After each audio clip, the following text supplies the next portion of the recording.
So it's spring, and this is what my parkway is looking like.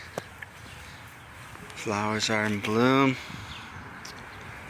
poppies, a little wild, a little unkept, but overall, just looking awesome.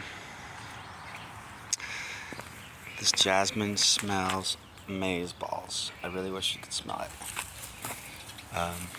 So yeah, on Thursday I posted a request for a chip drop, and this is what they sent me. The very next day, next morning, they showed up with a massive pile of mulch. It was even larger than this. I spent about 5 hours yesterday shoveling and placing it around my garden.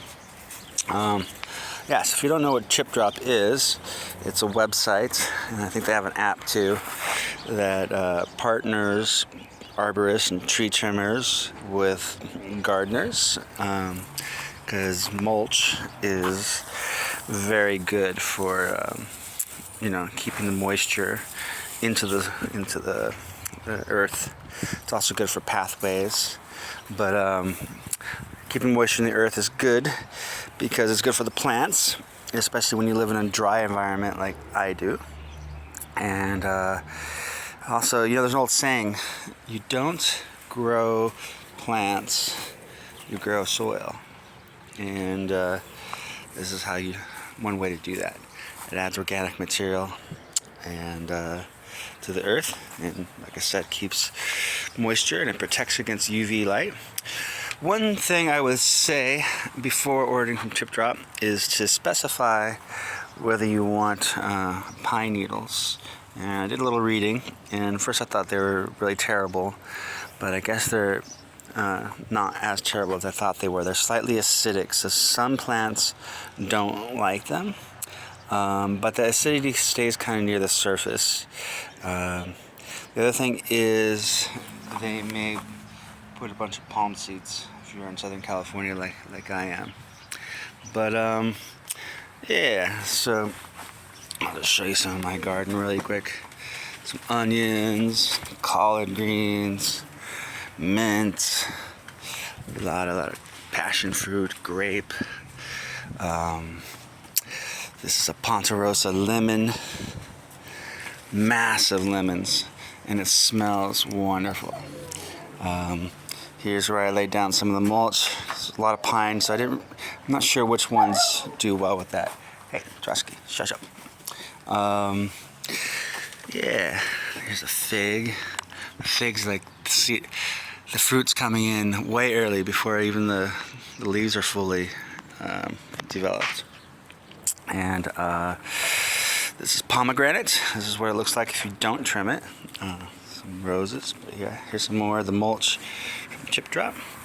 Oh my God. Diptera. It's amazing. And I hear you could get high off of it, but I wouldn't do that because you can also die from it. Nectarines.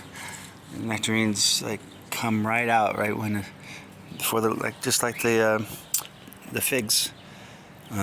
Fruits developing before the leaves are even developed. This is a persimmon. I'm gonna have some persimmons in December. It's April right now. Yeah. And this is a guava, or a guayaba if you're Spanish. A tiny little one there. And this is kumquats. And they're really, really citrusy, very, very sour. You just kind of pick one off the vine and eat the whole thing. Ooh, sour, vitamin C, but good. Got a tomato coming in. Bananas. See if I can zoom in there. Oops. Got all fuzzy. Anyways, there's bananas. One of the wonderful things about being in Southern California is that you can grow all kinds of things. Water is the only problem, and engineers of past solved that problem by bringing it in via aqueducts from hundreds and hundreds of miles away. Yeah, this is arugula, and this is what happens to arugula when you let it grow and flower, and the bees love it. Another pomegranate. And here, these are marigolds, not marigolds, I'm sorry, poppies. These are this California poppy. It's a state flower of California. And they're just amazeballs. And if you live near Los Angeles, if you ever have the chance, go north up to the Antelope Valley.